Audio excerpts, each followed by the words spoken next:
Europe के central eastern का एक खूबसूरत देश। आपको जानकर हैरानी होगी कि इसकी राजधानी में ऐसी बहुत सी महिलाएं हैं जो अकेले रहने पर मजबूर हैं। इन्हें शादी करने के लिए पुरुष ही नहीं मिलते, क्योंकि यहाँ यूरोप के दूसरे देशों से बहुत से लोग काम की तलाश में आते हैं जिन्हें अकेला ही रहना पड़ता है। इसके अलावा पोलैंड में यूरोप के दूसरे देशों के मुकाबले सबसे कम उम्र में शादी हो जाती है।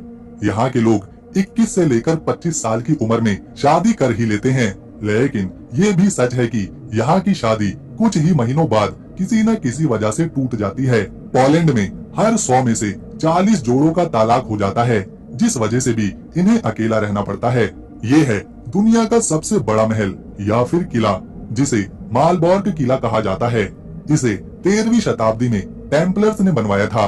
क्योंकि ये किला लाल पत्थर से बना हुआ है, तो इसे लाल महल के नाम से भी यहाँ पर जाना जाता है। महल को देखने रोजाना सैकड़ों लोग आते हैं, क्योंकि ये इतिहास की कहानियों से, सुरंगों से और खजाना होने की बात से जुड़ा हुआ है। इस महल को संरक्षित रखने के लिए यूनेस्को ने इसे अपनी वर्ल्ड हेरिटेज साइट में शामिल किया है, ताकि इस महल को आने वाली पीढ़ियां देख सकें। पोलैंड के लोगों को पॉलिश कहा जाता है। ये लोग पॉलिश भाषा बोलते हैं। साथ में इंग्लिश बोलने वाले भी यहाँ पर बहुत से लोग हैं, लेकिन इनकी भाषा पॉलिश सीखना बहुत ज्यादा मुश्किल है, क्योंकि ये काफी मुश्किल होती है।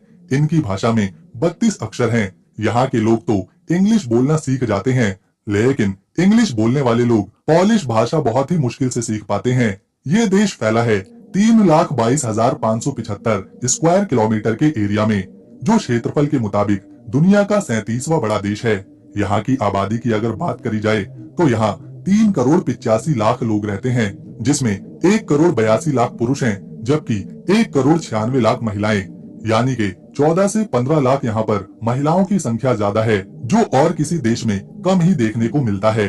पोलैंड के 6 पड़ोसी देश हैं, जिनके साथ ये व्यापार करता है। इसके पश्चिम में जर्मनी है, दक्षिण पश्चिम में चेक रिपब्लिक है, दक्षिण में स्लोवाकिया है, पूर्व में यूक्रेन है, उत्तर पूर्व में बेलारूस है और उत्तर में लिथुआनिया देश है। साथ ही साथ पोलैंड के उत्तर में बाल्टिक सागर आता है। यहाँ कई समुद्री किनारे हैं। लोग यहाँ भारी संख्या में आते हैं। टूरिस्टों को भी पोलैंड के बीचेस काफी पसंद आते हैं, क्योंकि यहाँ उन्हें इस देश के सबसे खूबसूरत नजारे देखने को मिलते हैं। ये है पोलैंड की राजधानी वार्सो शहर, जो यहाँ का सबसे बड़ा शहर है। देश की प्रमुख इमारतें यहीं पर देखने को मिलती हैं। ये है रॉयल कैसल। ये महल पोलैंड के शाही परिवार का था, लेकिन अब ये म्यूजियम है, जिसके अंदर अद्भुत वास्तुकला और पुराने दौर की चीजें देखने को मिलती हैं। ये है ओल्ड टाउन, जिसकी देखरेख यूनेस्को करता है। इस गांव की रंग बिरंगी इमारतें, पतली पतली गलियां और मोहल्ले बहुत ही सुंदर नजर आते हैं। सैलानी इसे अक्सर देखते हैं, क्योंकि सेकेंड वर्ल्ड वॉर के दौरान पोलैंड में भी यहूदियों की संख्या काफी ज्यादा थी, जो आज काफी कम हो चुकी है। इसीलिए उनकी याद में यह museum of the history of Polish Jews बनाया गया है, जिसमें यहूदी समुदाय और उनके पोलैंड में इतिहास को संभाला गया है। ये है लाजियंकी पार्क। इस पार्क में अक्सर यहाँ के लोकल लोग समय बिताते हैं, क्योंकि यहाँ झीलें हैं, साफ हरे भरे बगीचे हैं और चैंपियन का स्टैचू भी है। राजधानी वार्सो की नाइट लाइफ काफी कमाल की होती है। यहाँ आप सड़कों पर रात के समय अच्छी खासी भीड़ देख सकते हैं। ये भीड़ खासतौर पर वीकेंड्स पर और ज्यादा बढ़ जाती है। दुकानें देर रात तक खुली रहती हैं, जहाँ लोग शॉपिंग करते हैं, टहलते हैं और मौज मस्ती का मजा उठाते हैं। यहाँ एक फ्ले मार्केट भी लगती है, जिसमें पुराना सामान बेचा जाता है, फिर चाहे वो कपड़े हो, फर्नीचर हो या फिर जरूरत का कोई भी सामान। अक्सर लोग यहाँ पैसे बचाने के लिए शॉपिंग करने आते हैं। ये है एक बहुत ही अनोखा घर, जो कि सोपोर्ट शहर में है। इसे ऐसी सड़क के किनारे बनाया गया है जो काफी ज्यादा व्यस्त रहती है। इस घर को पहली बार देखने पर लगता है मानो ये कोई जादुई घर हो या फिर किसी कार्टून का घर। इसकी दीवारें, इसकी खिड़कियां, दरवाजे सब कुछ टेढ़ा मेढ़ा है। ये पोलैंड की आर्किटेक्ट का बेहद ही अजीब डिजाइन है। हालांकि ये अजीब है, पर लोग इस घर के डिजाइन को पसंद करते हैं। वो इसे खास तौर पर देखने आते हैं, घर के आगे खड़े होकर फोटो खींचते हैं, मानो ये घर कोई टूरिस्ट स्पॉट हो। वैसे तो यूरोप के ज्यादातर देशों में करेंसी के नाम पर यूरो चलता है, लेकिन पोलैंड यूरो करेंसी को नहीं अपनाता, बल्कि इसकी खुद की अपनी करेंसी है, जो है ज़ुलूटी। एक पोलैंड ज़ुलूटी भारत के लगभग 22 रुपए के बराबर है। जिस तरह आज बुर्ज खलीफा दुनिया की सबसे प्रसिद्ध और ऊंची इमारत है, ठीक इसी तरह राजधानी वार्सो में 1991 से पहले दुनिया का सबसे ऊंचा टावर या जिसे रेडियो टावर कहा जाता था वो मौजूद था, लेकिन इसमें कुछ तकनीकी खराबी के चलते इसे 8 अगस्त 1991 में गिरा दिया गया था। पोलैंड उन देशों में गिना जाता है जहां पिछले कई सालों से आबादी घटती ही जा रही है, जिसके दो मुख्य कारण हैं। पहला, यहाँ के लोग बच्चों को बहुत ही कम जन्म देते हैं और दूसरा, बहुत से पोलिश लोग दूसरे देशों में जाकर बस रहे हैं, जिस वजह से यहाँ 35 साल से अधिक की उम्र वाले लोग ज्यादा दिखाई देते हैं। इस पूरे शहर में जगह जगह छोटी छोटी मूर्तियां बनाकर रखी गई हैं, जिन्हें बोनो की आर्मी कहा जाता है। इस तरह की 10-20 नहीं बल्कि पूरी 400 मूर्तियां शहर के अलग अलग कोनों में बिखरी हुई हैं। लोग इनकी तस्वीरें लेते हैं, इन पर पैसे भी चढ़ा देते हैं ताकि इससे मूर्तियां बनाने वालों की थोड़ी मदद हो सके। ये मूर्तियां केवल 15 सेंटीमीटर बड़ी होती हैं, जो बहुत तेजी के साथ प्रसिद्ध होती जा रही हैं। लोग अक्सर इन्हें ढूंढने तक निकल जाते हैं। ये कितनी है, कहाँ है, कैसी है, ये एक तरह का पोलैंड में नया ट्रेंड बन रहा है। इतनी बातें जानने के बाद पोलैंड का इतिहास जानना भी जरूरी हो जाता है। तो इस देश की कहानी शुरू होती है 1966 ईस्वी में, जब यहाँ पहला राजा मिश्को बना। मिश्को ने पोलैंड को एक राज्य का दर्जा दिया। 10वीं, 11वीं, 12वीं शताब्दी तक मिश्को के वंशज ही इस देश को आगे चलाते रहे, लेकिन फिर 14वीं शताब्दी में ये एक शक्तिशाली साम्राज्य बना, जिसने अपने आसपास के देशों से व्यापार करना शुरू किया। इसके बाद 18वीं शताब्दी में पोलैंड के 3 हिस्से हुए, जिसमें कुछ हिस्सा रूस में चला गया, कुछ हिस्सा जर्मनी के पास गया, तो कुछ हिस्सा ऑस्ट्रिया देश के पास गया। इस तरह पोलैंड का नक्शा पूरी तरह से बदल गया। जब प्रथम विश्व युद्ध खत्म हुआ, उसके बाद 11 नवंबर 1918 में पोलैंड को आजादी मिली थी। लेकिन फिर जब द्वितीय विश्व युद्ध शुरू हुआ तो जर्मनी ने पोलैंड पर हमला कर दिया, जो कि पोलैंड के इतिहास का सबसे कठिन समय था। कई सालों तक यहाँ सोवियत संघ शासन करता रहा और साल 1989 में एक बार फिर से पोलैंड के लोगों को आजादी मिली और आज ये एक खुशहाल विकसित देश बन चुका है। पोलैंड की राजधानी वॉर्सो में यहाँ की सबसे बड़ी यूनिवर्सिटी है, जो कि जैगलोनियन यूनिवर्सिटी के नाम से पहचानी जाती है। इसे 13वीं शताब्दी में शुरू किया गया था, जो आज भी लोगों को शिक्षित कर रही है। यहाँ के लोग खूबसूरत तो होते ही हैं, साथ ही साथ काफी समझदार भी हैं। इसीलिए पोलैंड ने अब तक 1-2 नहीं बल्कि 19 नोबेल प्राइज अपने नाम किए हैं, जिसमें शांति के क्षेत्र में 4, साहित्य के क्षेत्र में 4, फिजिक्स के क्षेत्र में 2, केमिस्ट्री में 2, चिकित्सा में 1 और इकोनॉमिक्स में 6। पोलैंड प्रकृति की गोद में बसा है। यहाँ बड़े बड़े घास के मैदान हैं, झीलें हैं। इसके 30% हिस्से पर आपको सिर्फ जंगल ही देखने को मिलेंगे, जो इसे साफ हवा और पानी देते हैं। ये देश इतना खूबसूरत है कि हर साल 2 करोड़ से भी ज्यादा सैलानी सिर्फ यहाँ पर इसे घूमने और देखने आते हैं। यहाँ की संस्कृति, खास बातें, संगीत और खाना दुनिया भर में प्रसिद्ध है। यही वजह है यूरोप से, एशिया से करोड़ों लोग पोलैंड घूमने पहुँचते हैं। पोलैंड और बेलारूस की सीमा के पास एक खास जंगल मौजूद है, जिसे डरावना जंगल कहा जाता है। ये काफी प्रसिद्ध है और पुराना भी। साल 1979 में ही इस जंगल को यूनेस्को ने बचाने के लिए अपनी साइट्स में शामिल कर लिया था। इस जंगल के पेड़ बेहद ही खास हैं, जिनके तने नीचे से पूरी तरह से मुड़े हुए होते हैं, जबकि पेड़ों के तने सीधे देखे जाते हैं। लेकिन यहाँ के पेड़ बिल्कुल अलग दिखाई देते हैं, जो हजारों साल पुराने हैं। टूरिस्टों के लिए ये खास जगह है। यहाँ लोग आते हैं अनोखे पक्षियों को देखने, जानवरों को देखने और इन अद्भुत पेड़ों को देखने, जो कहीं और मौजूद नहीं है। पोलैंड में एक अनोखा त्योहार भी मनाया जाता है, जिसे 100 क्रोन कहते हैं। इस दिन लोग सड़कों पर जुलूस निकालते हैं और लड़के अपनी मनपसंद लड़की पर पानी फेंककर उसे गीला करते हैं। अगर लड़की हंस देती है और लिली का फूल उस लड़के की तरफ फेंक देती है, तो माना जाता है कि वो लड़की उस लड़के को पसंद करती है। ये जो आप देख रहे हैं, ये है वॉवेल रॉयल कैसल। ये उन जगहों में से एक है जो खुदाई में मिली है। इस शहर को 14वीं शताब्दी में बनाया गया था। इस महल को अब म्यूजियम बना दिया गया है, जिसमें उस समय की तलवारें भी हैं।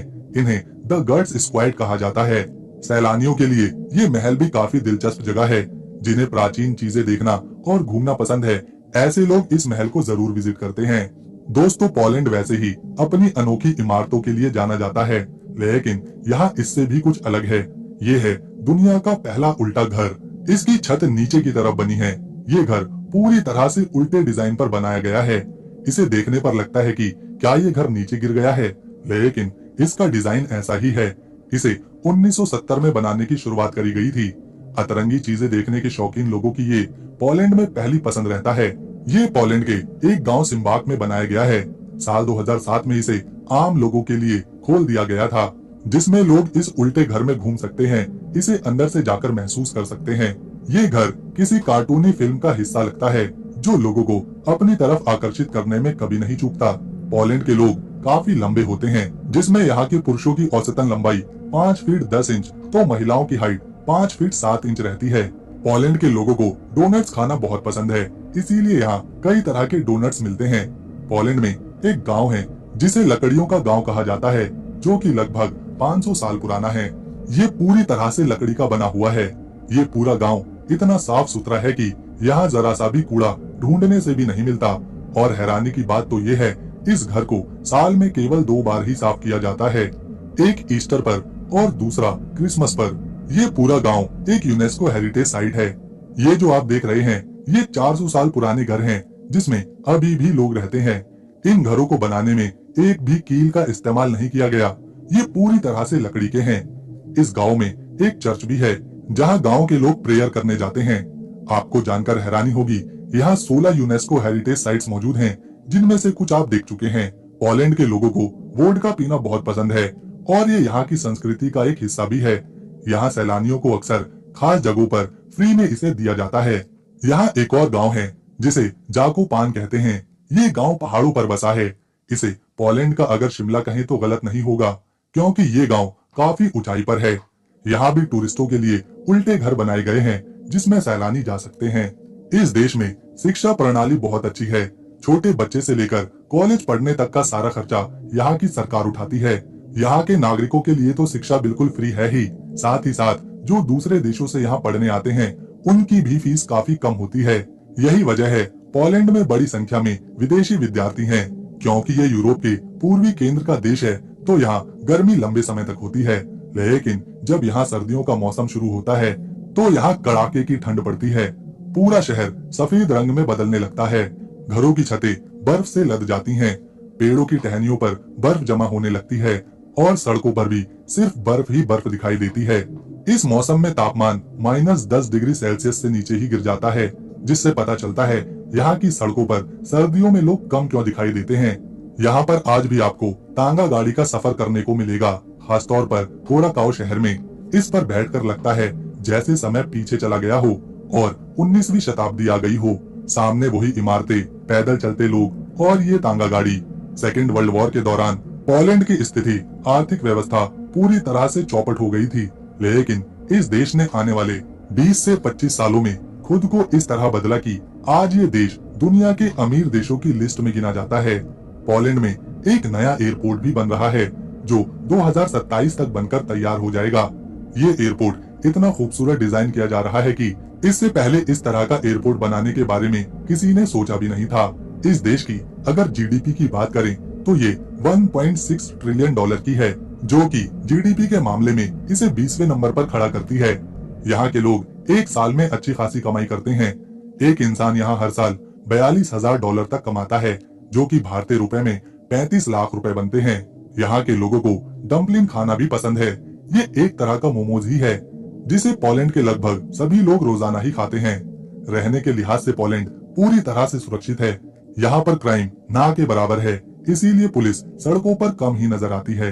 इस देश के ज्यादातर शहरों में जो एक चीज हर जगह देखने को मिलती है, वो है ट्रैम्प। वॉर्सो, कॉर्को, गदांस्क जैसे शहरों में ट्रैम्प यहाँ के लोगों के जीवन को आसान बनाती है। ये टैक्सी के मुकाबले काफी सस्ती है, जिसमें चाहे तो एक दिन का टिकट या फिर पूरे हफ्ते का पास बनाकर कहीं से भी बैठकर सफर किया जा सकता है। इसके अलावा लंबी यात्रा करने के लिए भी यहाँ पर हाई स्पीड रेलवे नेटवर्क है, जो पोलैंड को सीधा जर्मनी, चेक रिपब्लिक और दूसरे देशों से जोड़ता है। पोलैंड में एक खास पक्षी देखने को मिलता है, जो है व्हाइट स्टोक्स। ये पक्षी आमतौर पर एक जगह पर नहीं रहते, लेकिन गर्मियों के मौसम में ये पक्षी हजारों मील का सफर करके पोलैंड पहुँचते हैं। यहाँ के लोग इस पक्षी को काफी लकी मानते हैं और इसीलिए कभी इन्हें नुकसान नहीं पहुँचाते। जब पोलैंड 1918 में आजाद हुआ और एक देश बना था, उसके बाद ही इसे वर्ल्ड मैप में दिखाया गया था। 1918 से पहले वर्ल्ड मैप में पोलैंड था ही नहीं। यहाँ के लोग 3 नंबर को काफी लकी मानते हैं।